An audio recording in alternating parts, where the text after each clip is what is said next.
Hi, it's Tina, making dinner. Thought you might like to join me.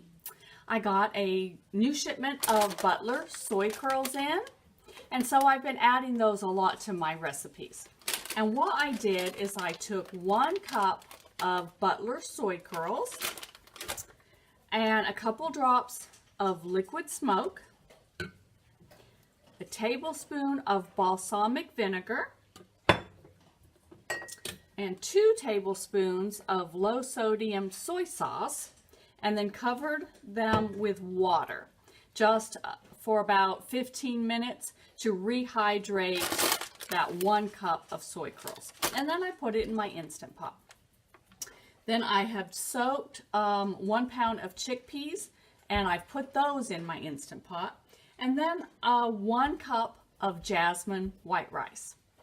Then I've added seasonings, and I have 1 teaspoon of turmeric,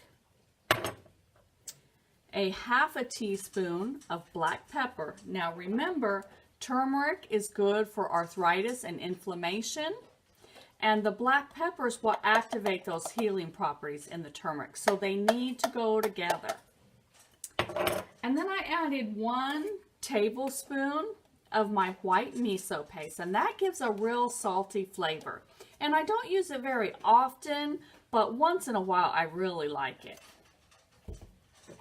Then I put 1 tablespoon of my garlic powder, and that's where we're at right here. And then I've got 1 tablespoon of my dulse flakes, and I've got that all in the pot. And I'm just saving time by speeding this up, so you can just write that down as we go. And if you need to back up and write that down, do that now. I'll wait. Got it? Okay. Now the reason why we use dulse is to get our iodine. And I did a video about that.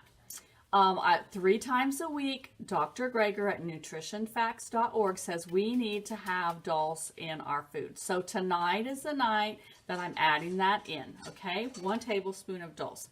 Will it give a fishy flavor? No, because this pot's going to be full of food. That's going to be 2 dinners for my family. And 1 tablespoon of dulse in this whole big pot is not going to make it taste fishy.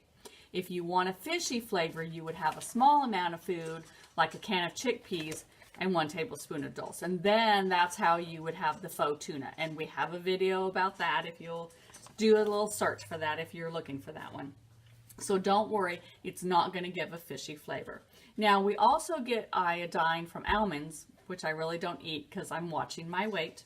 We get it from spinach, which, as I've said, I don't eat enough of, but I do eat it. And then potatoes, which I do eat enough of, but not enough to get enough iodine. I need those levels up. So 3 times a week, add dulse to your pot, okay? So that's where we are in our pot right now. And I was just saving time by skipping through all that and having it in the pot for you. And then I'm going to add veggies in here. And I've got 2 carrots that are washed, and I'm just going to tip and tail them, as Grandma said. Take off their tips and their tails. And then I'm gonna just cut them up and put them in the pot. And what I've done is I've just taken the vegetables I have available in my fridge, and I've washed them, and I've got them in a bowl here, and we'll see what all we can fit and what we'd like to have in there. And that's basically how I cook. Do I think, oh, I need to go to the store and get this and that so I can make this dish? No, I don't cook like that. I buy my staples, and then I look and see what do I have on hand, and I pull it out, put it in a big bowl, and then cut it and stick it in there. So we've got our 2 carrots, and now I have got half of an onion, and I use the other half for something else. I'm just going to chop this up and try not to cry. And I'm going to put it in there. And this is just basically what I've got left in the fridge. It's right before shopping day. And that's the beauty about this way of eating, is everything kind of meshes well together. So you don't have to worry about having specific ingredients. I've got one broccoli head, and that's all I had left. So that's going to go in here. I've got a really nice loaf of oil-free bread in the bread maker, and I needed something to go with it. So this is going to be a nice warming stew. We had a couple of days of really nice warm weather, mid-50s, and I got a little bit of a sunburn because I went outside and sat in a tank top and shorts and got my vitamin D the natural way. And then, of course, now we're back to snow. Okay, then I've got two turnips, and I'm going to cut those up and put those in. And when I do turnips, I do them really small because I've got a teenager who won't eat anything. So the smaller it is, the less she knows what's in there. And she'll just think it's a potato and she'll eat it. Unless she watches this, then she'll know. So I hide food in my Instant Pot quite often.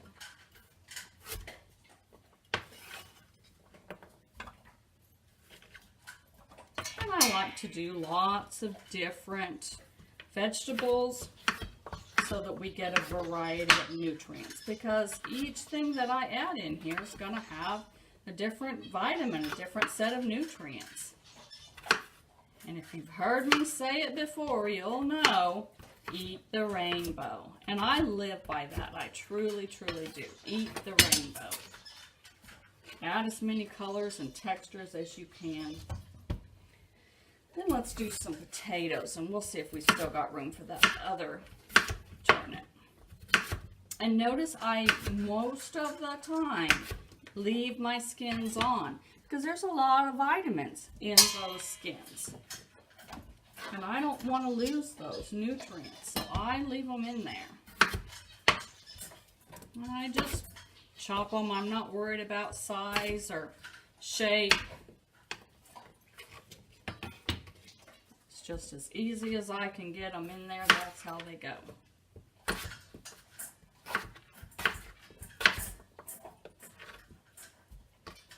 And I just want this as full as I can get it.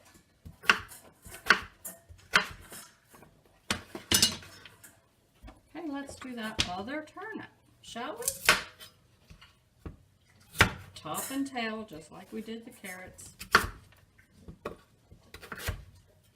And you can hear my little babies underneath the table, munch, munch, munch, munch. That's Fia, she's photobombing. They're having their supper, just as I'm preparing ours.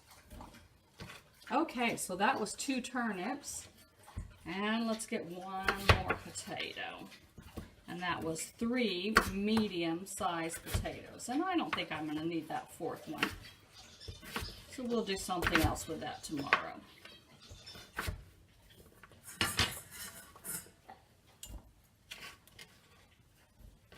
There we are. Now let's get some water in here. Never mind all my clean dishes. They're setting to dry. I do not dry dishes. It's against my religion. I let them sit there and dry and then I put them away. Alright, so we've got water almost to the top. And this will make a nice, really thick casserole looking dish. And I just call that my casseroles in the Instant Pot. And then just always check your seal, make sure everything's good and tight, set it to sealing. Now because we have got chickpeas and potatoes, we want to do this for 15 minutes. And that's the way you convert any recipe to the Instant Pot, is look at the longest cooking time, that item, that ingredient, and that's what you set it on for all of it. So I rarely use anything else other than the manual button. Let's turn that so that hopefully you can see. So I just hit the manual, which is high pressure if you have a different Instant Pot. And then I push the plus to go to 15 minutes. Now it will come up to pressure, cook the food, and automatically turn over to warm so that it'll be ready when my family comes home and they're ready to eat. If you like my videos, give me a thumbs up, subscribe, share with your friends. Everybody needs ideas for what to have for dinner. Have a good night.